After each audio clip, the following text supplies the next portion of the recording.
Selena, but you can just call me Jess. This session, we'll get started with some basic controls. Sound good? First things first, let's get familiar with your surroundings. Don't worry, I've got the stick while you get your bearings. Out your side windows, you can see we have great visibility over Sedona today. This is Red Rock territory. Beautiful, isn't it?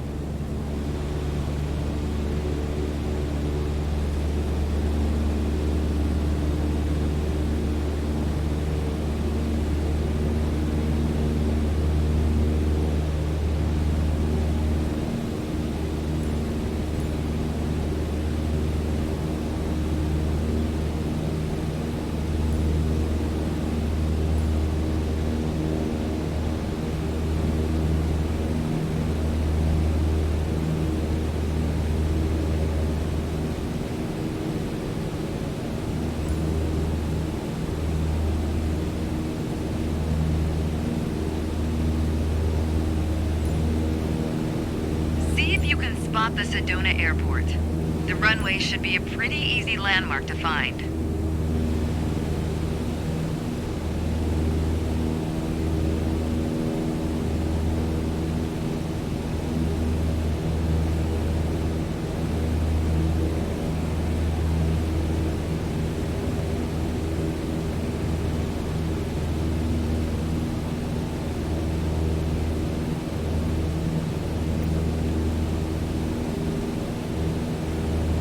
There you go.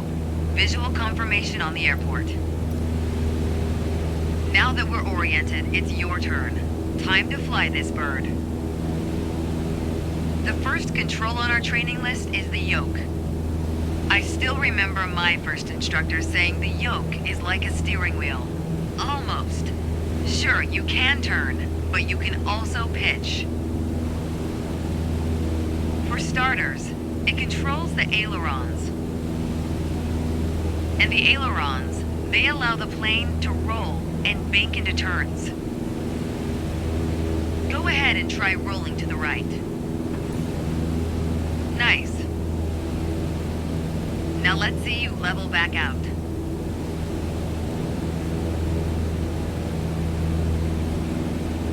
Good. Of course, the yoke also controls the elevator. And the elevator affects the plane's pitch, right? Pull back on the stick, the plane starts to climb. Give it a shot. The most valuable things in aviation are speed and altitude. But notice, when you're pitching up, your speed is decreasing. You could add more power. Or for now, let's just pitch down.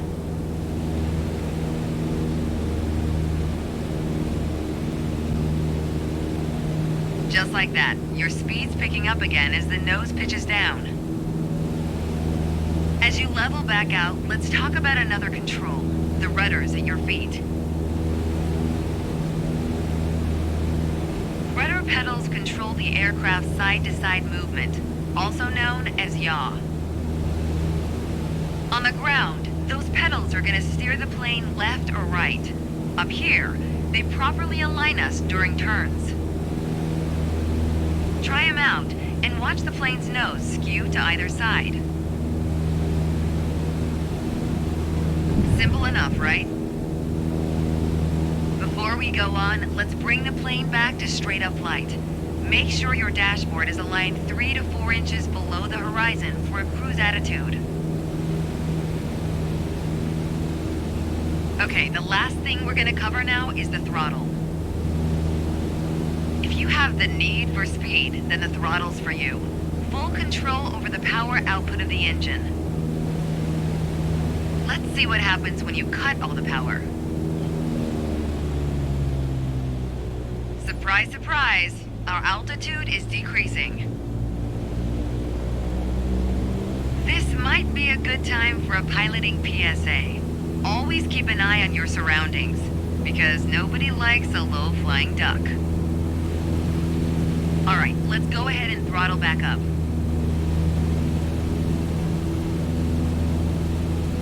There you go. Speed is increasing, and as long as we maintain the same attitude, our altitude will keep climbing too. You're really getting the hang of your controls. Before long, you won't even need a co-pilot. Until then, if you want help with the radio or checklists or simply flying the plane, I'll be here. You can pass me the controls when you're ready to finish your session, or keep flying. It is a great day after all.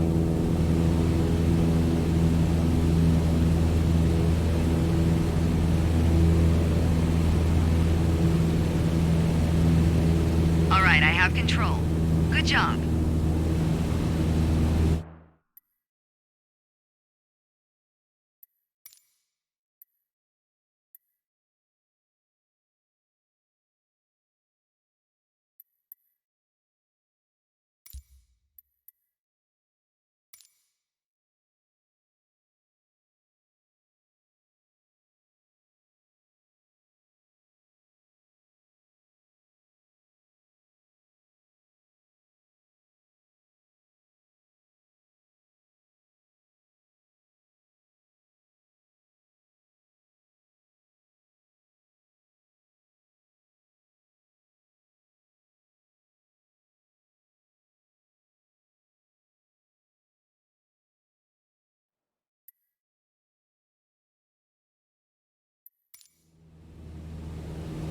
Today we're talking about attitudes of flight, how your plane is oriented relative to the horizon.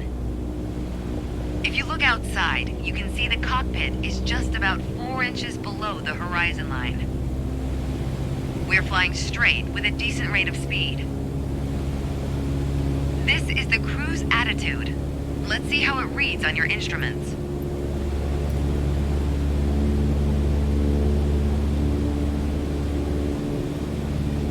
Take a look at the attitude indicator.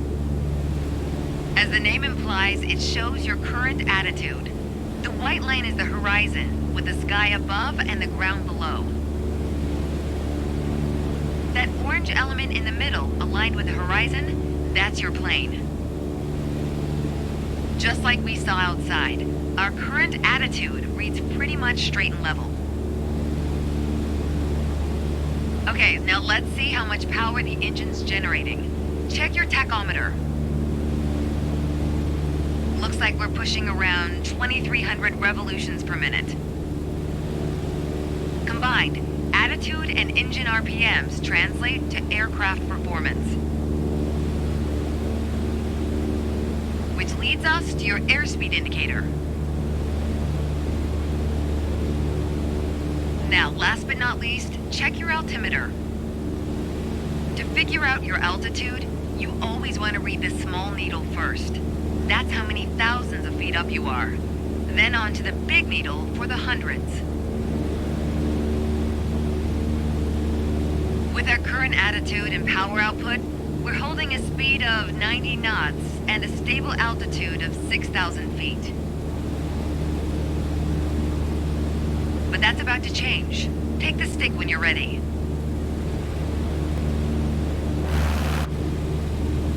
Pull back slightly on the yoke to raise the nose just above the horizon line. About 2 inches. Make sure you don't pitch up too much, or the angle will be too steep to create lift.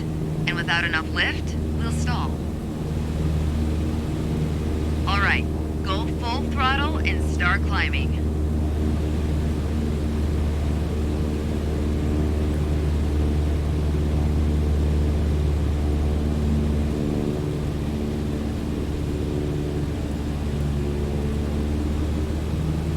Welcome to the climb attitude.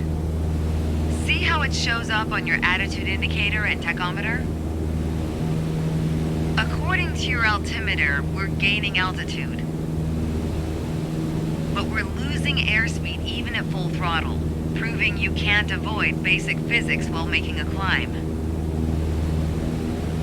Okay, before we go on, let's get back to a cruise attitude. Ease up on the yoke and aim your nose just below the horizon. Then throttle back down to 2,300 RPMs.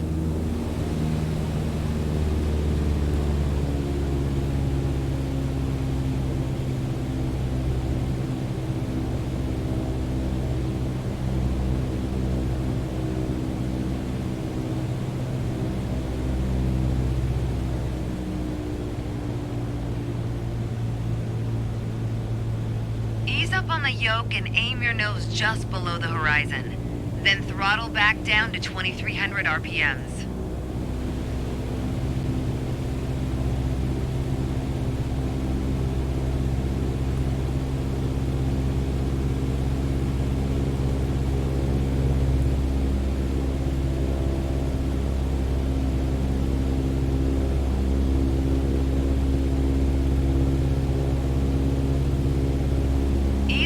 Yoke and aim your nose just below the horizon. Then throttle back down to 2300 RPMs.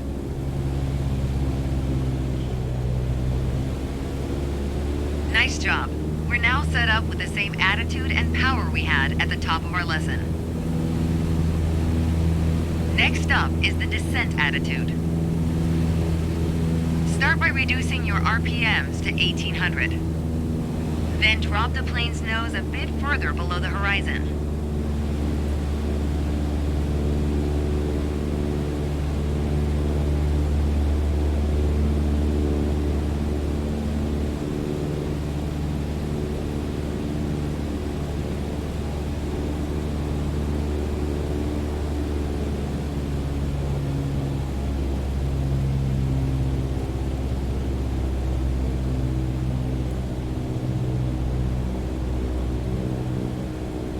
As expected, with a nose-down attitude, our altitude is decreasing, while our speed is picking up. Why don't you get us back to a cruise attitude, and we'll hit the last part of our lesson.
There we go.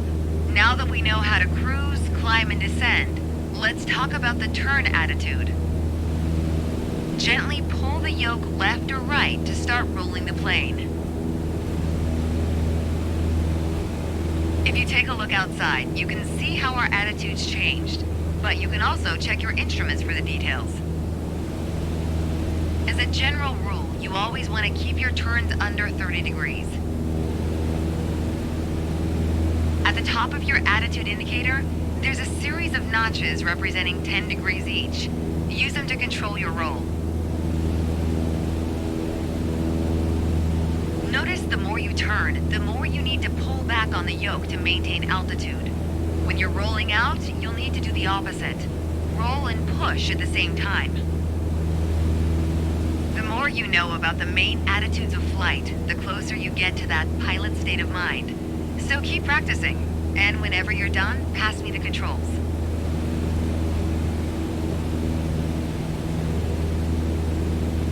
Thanks. I've got control now. Well done.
There's an old saying I like. A mile of road will take you a mile. A mile of runway will take you anywhere. Taking off isn't hard, but there are a few key points to remember. First, we always take off into the wind, which won't be an issue on a calm day like today. Second, before we enter a runway, we always make sure it's clear.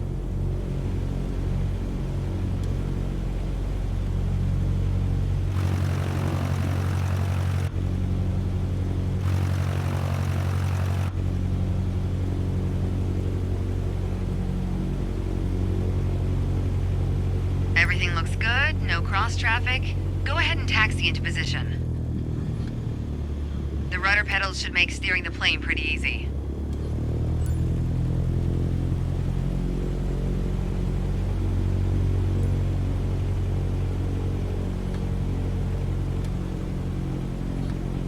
All right, let's do this. Apply full power and I'll walk you through the takeoff as we go.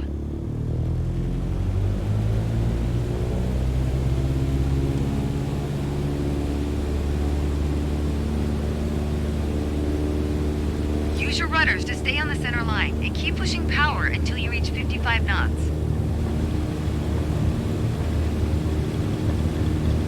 Good. Now gently pull back on the yoke. Line up the top of your instrument panel so it's a couple inches above the horizon. That'll pitch us up and set a good climb attitude.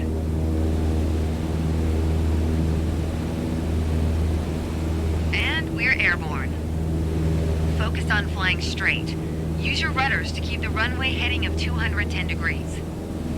Maintain 75 knots, and we'll reach our target altitude of 5,500 feet in no time.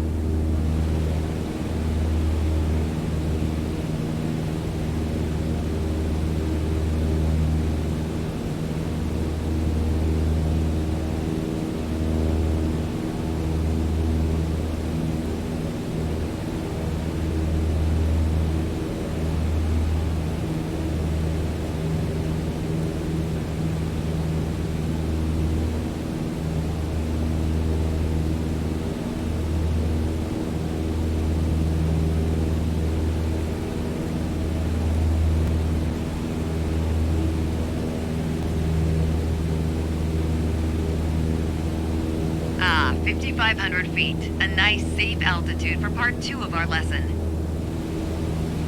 Straight and level flight. First step here is adjusting our attitude. We're in a cruise attitude, pushing max power. To stay level at our target altitude, let's start by easing the throttle back to 1,800 RPMs.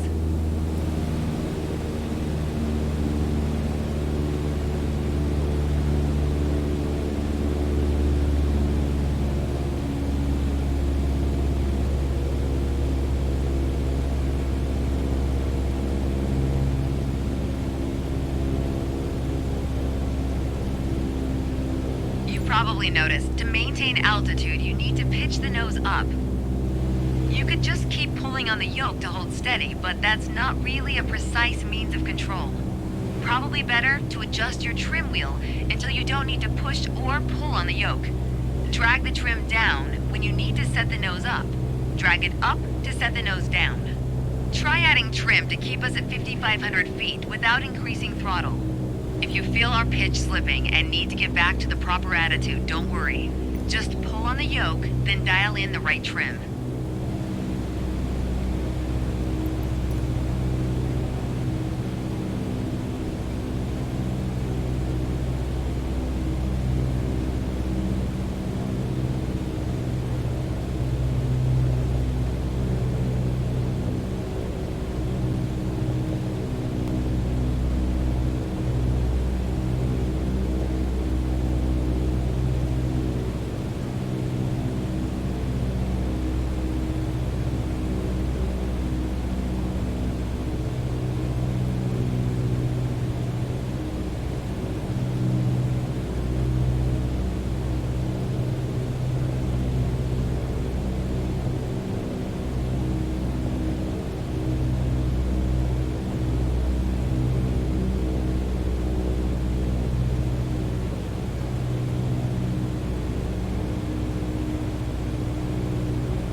was taught, when you adjust the trim, you make rough changes at first to remove pressure on the yoke, then small adjustments to find the perfect setting to keep your desired attitude.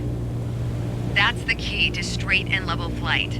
It saves you from constantly pushing or pulling on the yoke. And that gives you more time to enjoy the ride. If you want more practice using the trim, go for it. Whenever you're ready to pass the controls, I'll be here. Okay, I have control. Hope you enjoyed the lesson.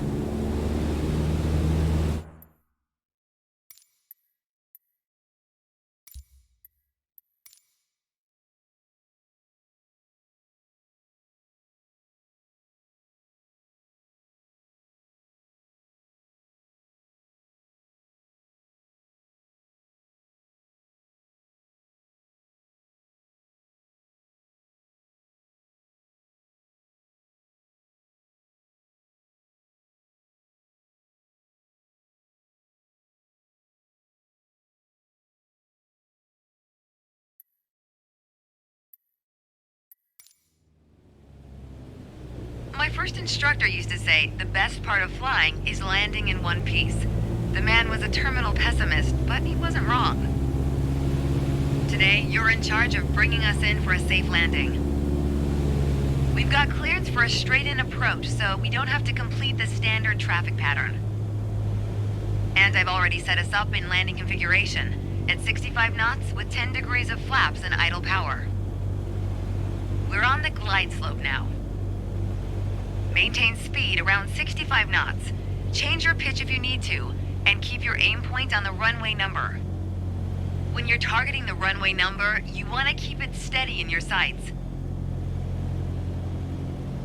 If it looks like the number's moving up in your windscreen, you're coming in low. You'll need to add a bit more throttle to get back on the slope. If it looks like the number's moving down in your windscreen, well, then you're too high. You'll need to add flaps to increase your rate of descent, but you'll also need to push forward and trim to change your attitude and maintain the same speed.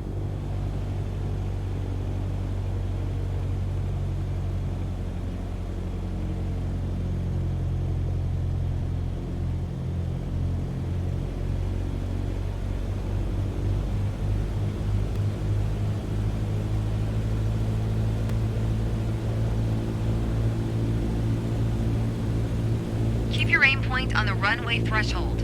When you're 10 feet above the runway, it's time to flare. Once we pass the threshold, shift your aim point to the end of the runway. Then, pull back slightly on the yoke to aim the nose just above it.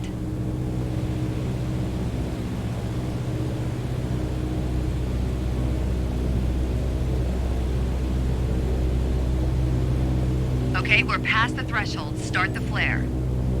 Keep pulling back slowly. Let the plane settle onto the runway. Don't push it down, but don't let it start climbing. Nice. Now apply the brakes to slow us down and bring the plane to a stop.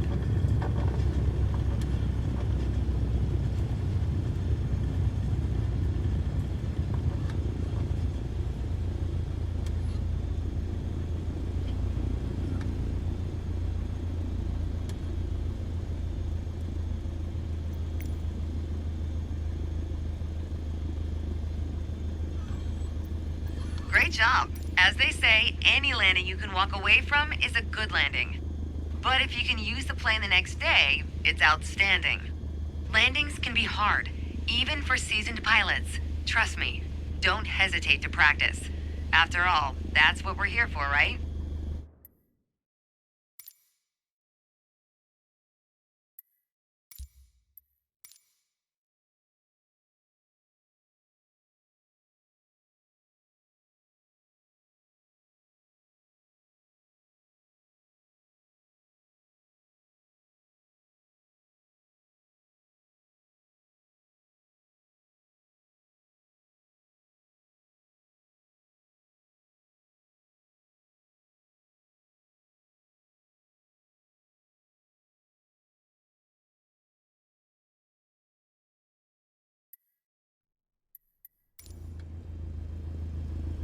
Let's be honest, no one likes going around in circles. Unless you're a pilot training on traffic patterns. Sedona's standard traffic pattern follows a 1,000-foot altitude around the main runway. By the time we're through here, you'll know how to complete the full run from takeoff to landing. So let's get started.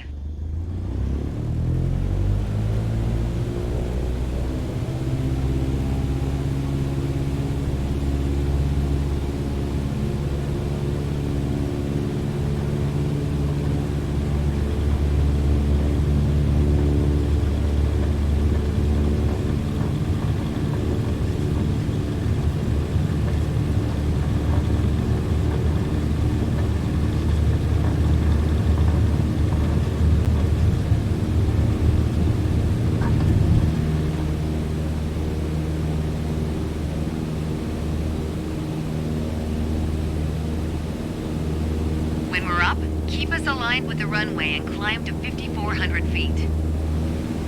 We're going for a left-hand traffic pattern.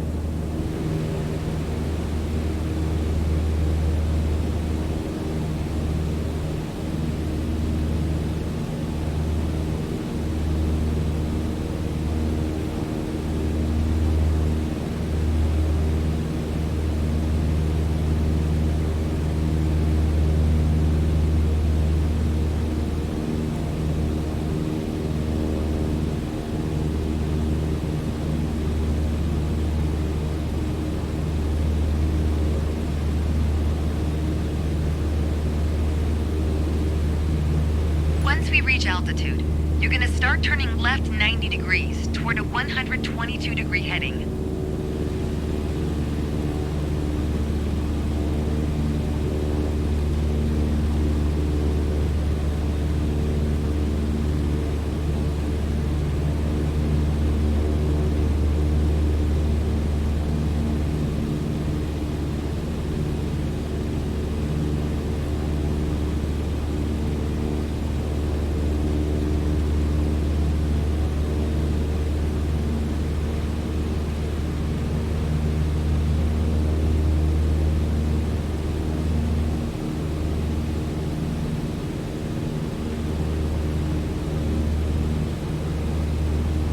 Okay, we're in the pattern. Get ready to enter the crosswind section.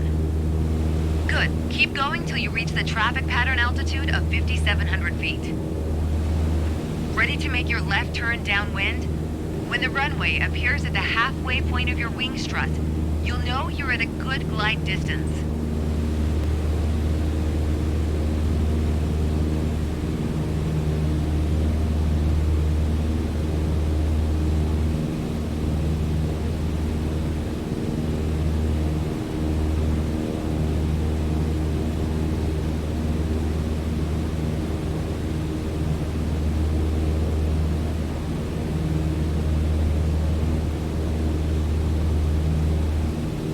We've got the wind at our back now. We're on the right track.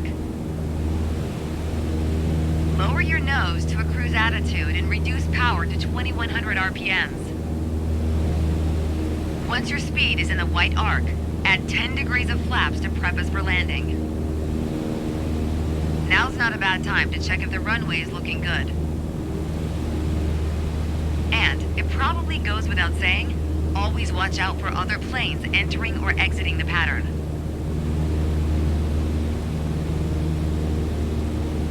We're gonna fly past the end of the runway here. Keep going until you see it at a 45-degree angle behind you. That's your cue to turn left again, onto the base leg.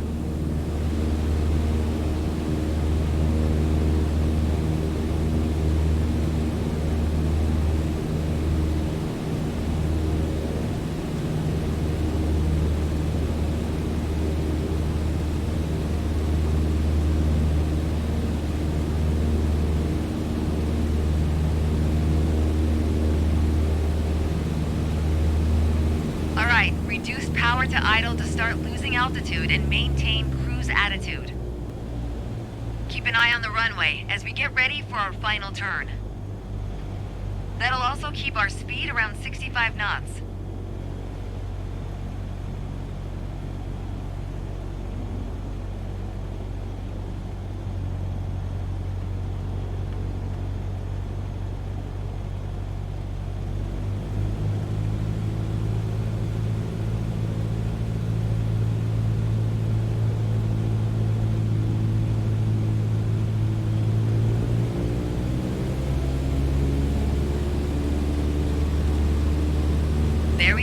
The runway's in full view.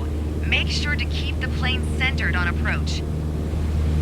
If you're too high, add flaps. Too low, add power to maintain the glide path.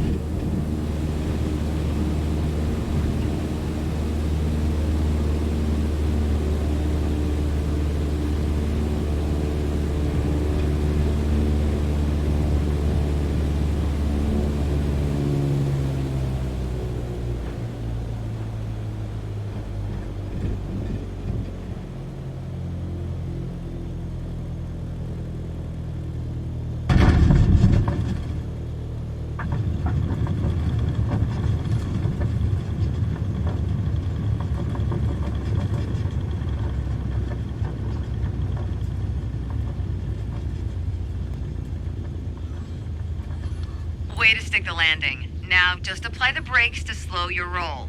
And make sure you don't stop on the runway, of course. If other planes are looking to land, we've got to move. Take one of the taxiways on the right. Good job. As an old instructor said to me, not only did you not die, you're really learning to fly.